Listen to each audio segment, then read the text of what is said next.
Бәріңе сәлем. Бүгін комментарийдегі сұраныс бойынша букет гүлді оқимыз. Дәл осы мастер-класспен стаканның, тарелканың астына қоятын салфетке тоқуға болады. Немесе жай ғана корзинаның ішіне салып қойып, декор ретінде пайдаланса болады. Қалауыңыз бойынша үлкейтіп не кішірейтіп тоқуға болады. Ең алдымен негізгі бөлігін бастап тоқимыз. Менің крючогым 3,5 мм. Ең алдымен амигуруми сақинасын жасап, оның ішіне 2 әуе ілмегін тоқимыз.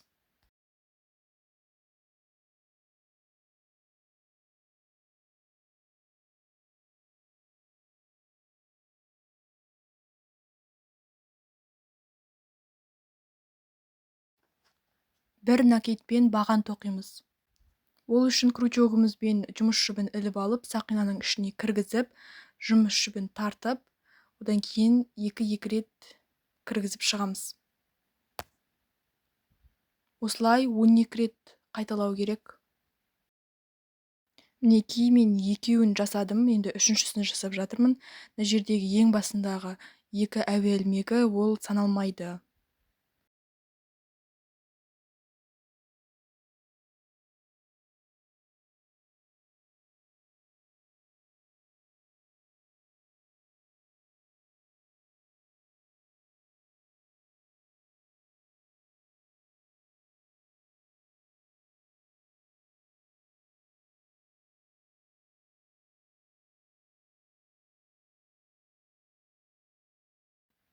Ал енді домалақтың басындағы осы кішкентай жіптен тартамыз қаттырақ.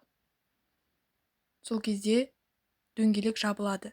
Ал енді осы дөңгелекті біз біріктіруіміз үшін ең алдымен крючогымызды іліп аламыз.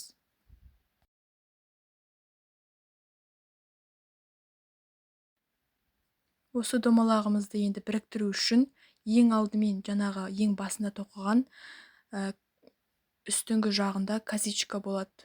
Соның үстінен іліп алып біріктіреміз.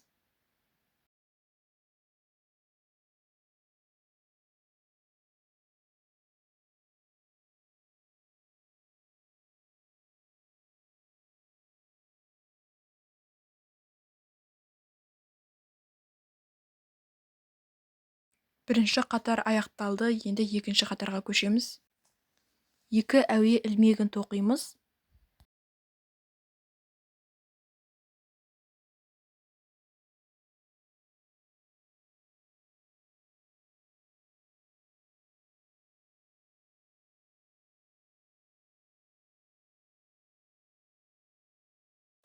Ал енді осы әуе ілмектерінің астында осындай рельефті бағана тоқимыз.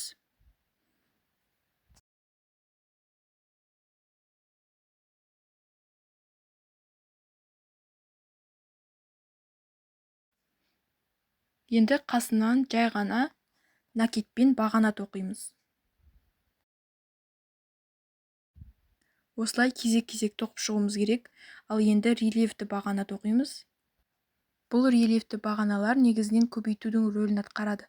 Яғни жаңа біз ең басында бірінші қатарда 12 бағана тоқығанбыз, ал енді екінші қатарда 24 болады. Яғни бұл 2 еселеп көбейтіп тұрады.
біріктіру үшін ең басына тоқыған жағын жалғаймыз. Жалғағанда мүмкіндігінше екі жіптен қатар жалғаған жақсырақ болады. Өйткені бір жіптен ғана қатар жалғайтын болса, онда ол созылып, керіліп кетуі мүмкін.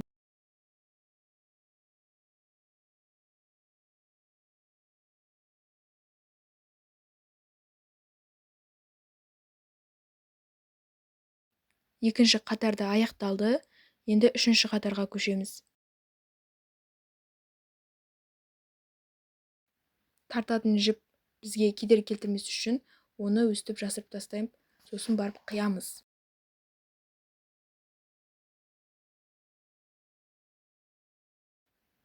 Үшінші қатарға көшу үшін екі әуе ілмегін тоқимыз.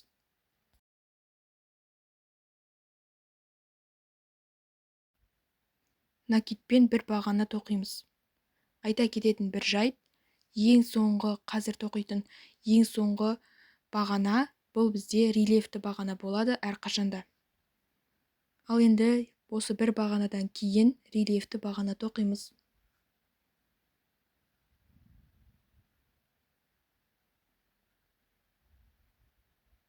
Содан соң екі рет накитпен бағана. Жаңа бізде екінші қатарда бір бағана ғана кеткен, ал енді екі-екіден тоқимыз. Яғни екі бағана, бір рельефті бағана. Екі бағана, бір рельефті бағана. Осы ережені сақтап тоқып шығамыз.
Үшінші қатардың соңына келдік. Ал ендігі осы ең соңғы бізде рельефті бағана болғандықтан біз рельефті бағана тоқимыз. Содан соң барып қана жалғаймыз.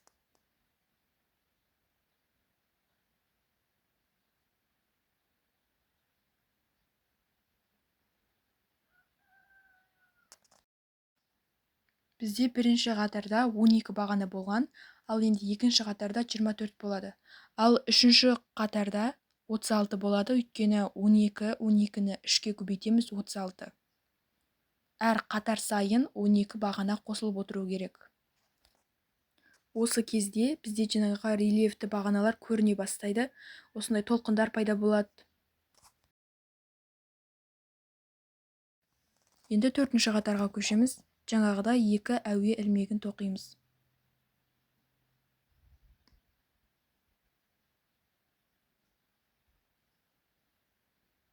Одан соң бізде ең алғашқы екі бағана накитпен бағаналар болады. Содан соң рельефті бағана.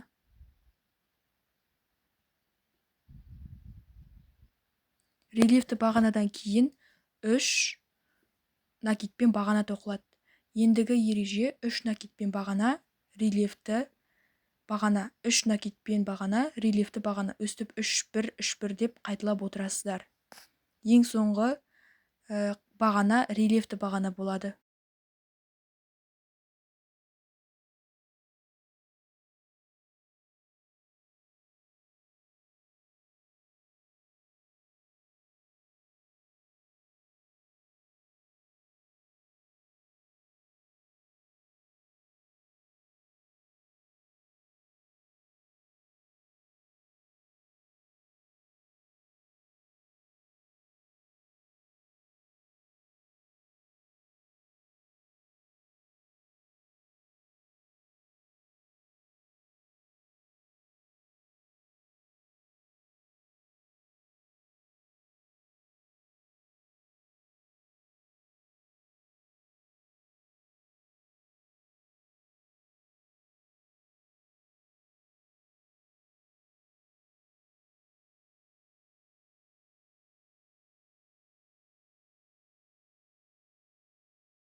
Ең соңғы бағана рельефті бағана болады.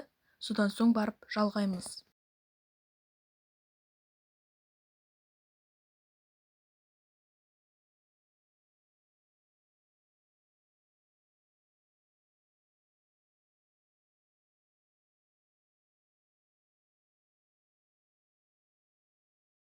Үш әуе ілмегін тоқып алып, одан соң 3 рет жай ғана накидпен бағана тоқимыз. Сосын барып рельефті бағана.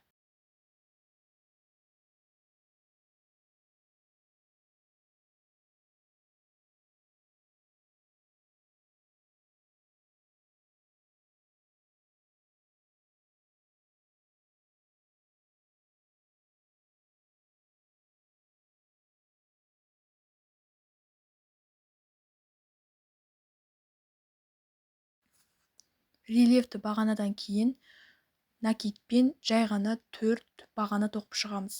Содан соң рельефті бағана, 4 накидпен бағана, 1 рельефті бағана, яғни 4-1 ережесімен тоқып шығамыз. Ең соңғы баған рельефті баған болып табылады.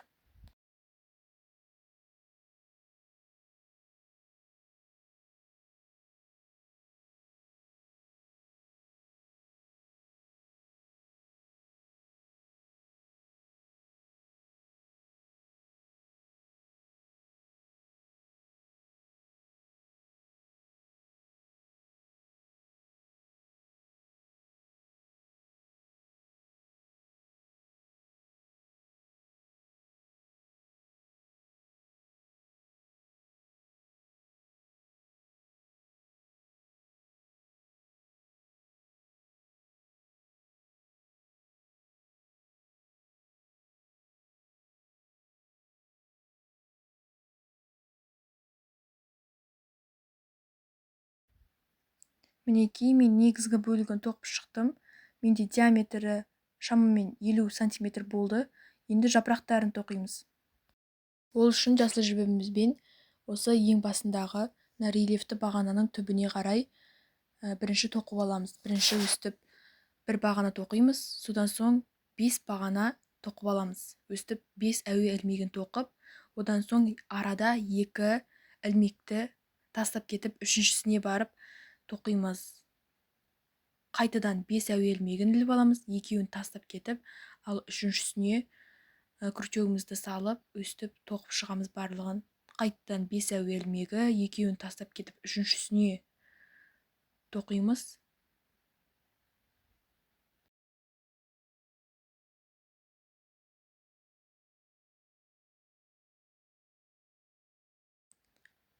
Осылай соңына дейін тоқып шығамыз.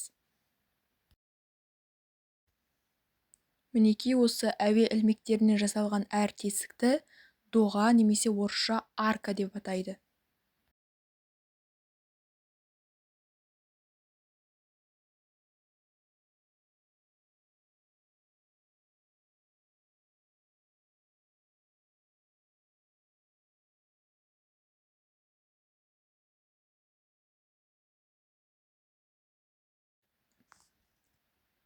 Соңына да келіп жеттік. Енді ең соңында 5 әуе ілмегін тоқимыз. Содан соң ең алғашқы тоқылған жерімізге кіргізіп, іліп алып, жай ғана жалғай саламыз. Жапырақтардың төбесін тоқу үшін жаңағы осы доғаның ішіне бір накидсіз баған тоқимыз. Содан соң 3 әуе ілмегін тоқимыз. Үшеу тоқып алған соң накидпен өстіп арканың ішіне кіргізіп, накидпен баған тоқып шығамыз. Өстіп, одан кейін бір әуе ілмегін тоқимыз, бір накидпен бағана, бір әуе ілмегі, содан соң бір накидпен бағана. Өстіп, накидпен бағана бізде 4-еу болу керек. Мінекей, бір әуе ілмегі, енді ең соңғы 4-ші ілмекті тоқимын. Содан соң қайттан 3 әуе ілмегі,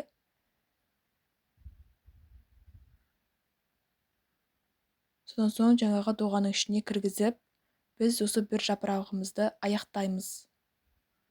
Бұл бізде бірінші жапырақ. Енді екінші жапырақ, бұл басқашалау болады осыған қарағанда. Екінші доғаның ішіне бір накитсіз баған тоқимыз. Содан соң 7 әуе ілмегін тоқып шығамыз. 7 тоқимыз. Содан соң арада 3-еуін тастап кетіп, 4-шісіне ілмегімізді кіргіземіз.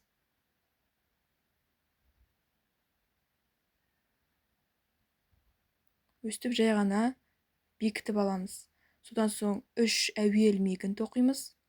Содан соң жаңағы ғана тоқыған доғамыздың ішіне кіргізіп бекітіп аламыз. Мінекей, осылай бізде 2 жапырақ дайын болды. Осында 2 жапырақ түрі. Енді осыларды қайталап тоқи береміз кезек-кезекпен.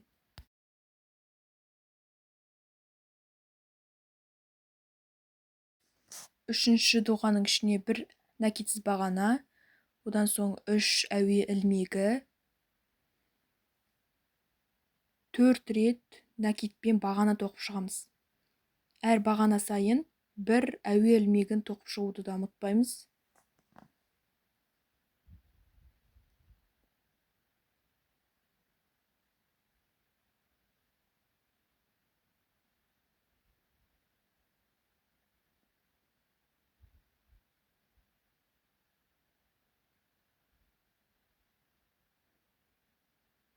Ал содан соң 3 әуе ілмегін тоқып бекітеміз.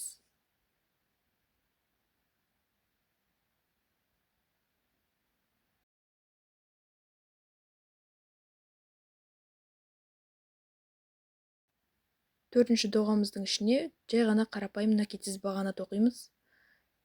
7 әуе ілмегін тоқып, оның 3-еуін тастап кетіп, 4-шісіне ілмегімізді кіргіземіз.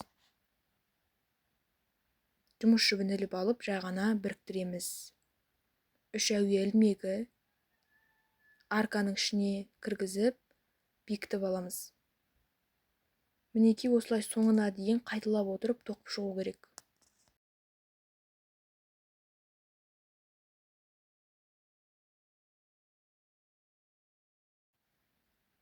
Қазір осындай гүлін тоқимыз.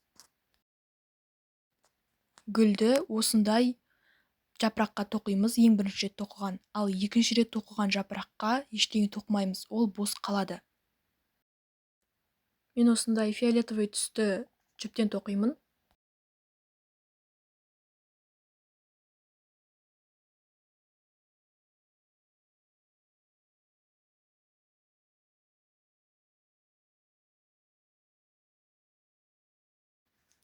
Видеода көрсетілгендей фиолетовый түсті жібімізді жапыраққа кіргізіп аламыз.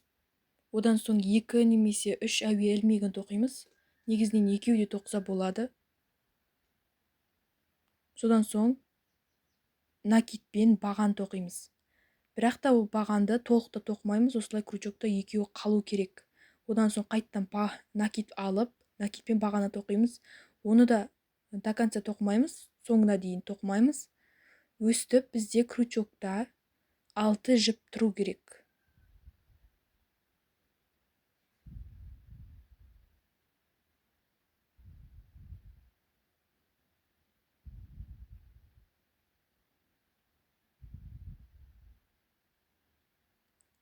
Мінекей, бізде 6 жіп пайда болды. Ал енді оны осы жұмыс жібімен тартып, барлығын бір жіптен өткіземіз. Бір әуе ілмегі. Енді келесі күлтесіне көшеміз. Ол үшін накитпен баған. Ол накитпен бағанды да біз соңына дейін тоқымаймыз. 2 жіптен өткіземіз де 2 жібін қалдырып қоямыз. Өстіп бізде крючокта 6 жіп пайда болу керек.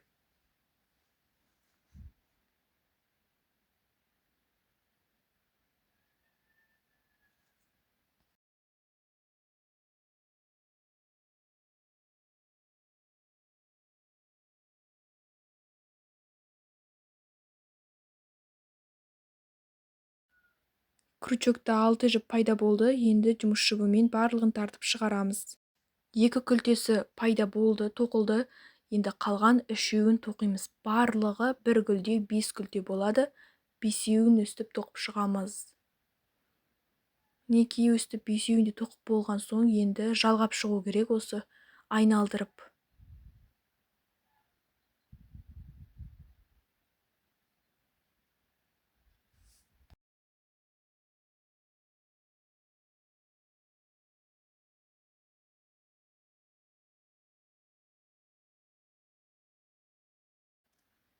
Мінекей енді жаңағы ең басында тоқыған әуе ілмектері болады ғой, сол әуе ілмектердің ең соңғы қайсын тоқыдық, сол жоғары жақтағы әуе ілмегіне өстіп кіргізіп бекітіп аламыз. Бір-біріне жалғану керек, дүзу жалғанса болды.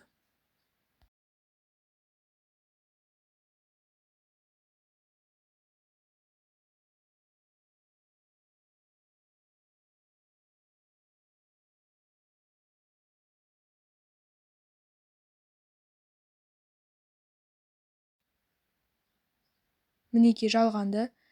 Енді осы гүліміздің жоғары жағын тоқимыз. Ол үшін 2 әуе ілмегі, 1 накид, содан соң жаңағы 2 күлтенің арасындағы тесікке кіргізіп аламыз.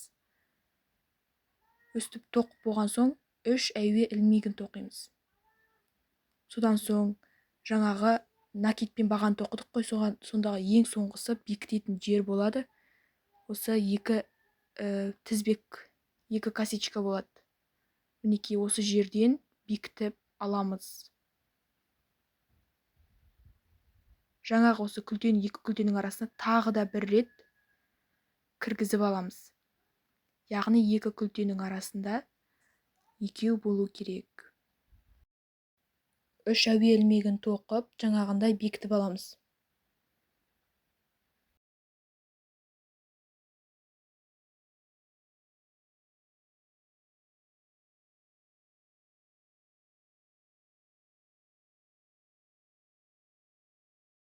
Енді келесі күлтенің арасына кетеміз. Ол үшін накидпен алып, дәл жаңағындай тоқып аламыз. Осылай накидпен бір бағаны тоқып болған соң 3 әуе ілмегін тоқып, бекітіп аламыз.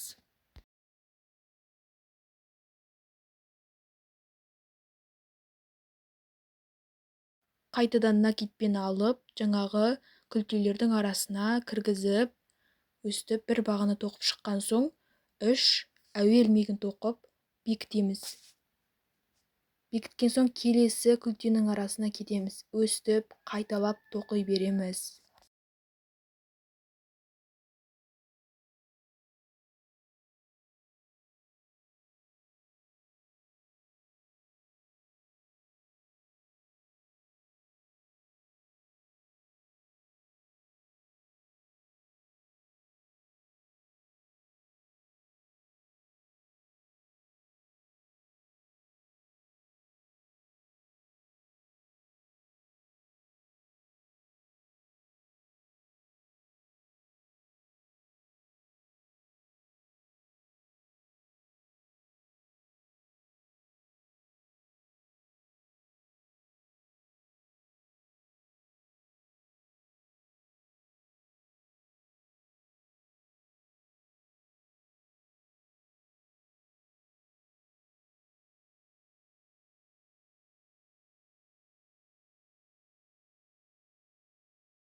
Ең басындағы 2 күлтенің арасына да тек қана біреуін ғана тоқып аламыз.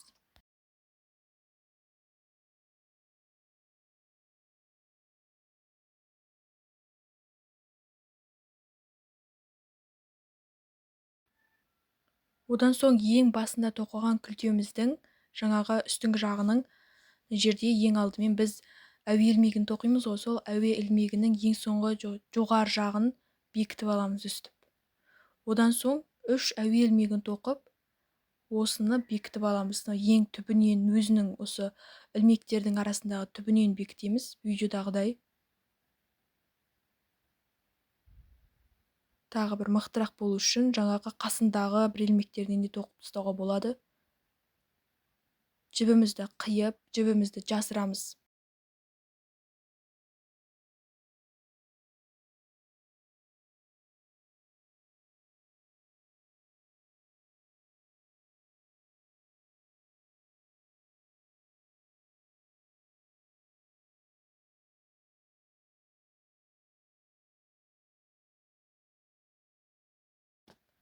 Қалауыңыз бойынша осы жіпті жасырып жатып, ең астындағы тесік тұр ғой, сол жерді жалғап біріктіріп жіберсеңіз болады.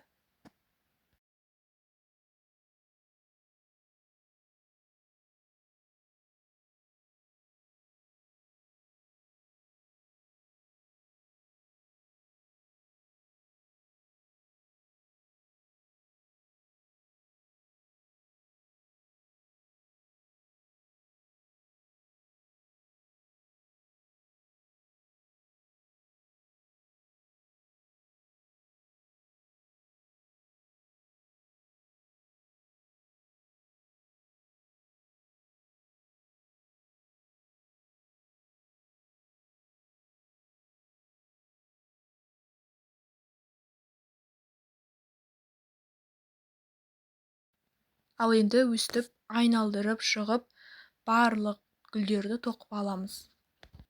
Міне біздің букет гүліміз дайын болды. Қалауыңыз бойынша оны бұдан да үлкейтсеңіз болады, маған осы өлшем жарайды.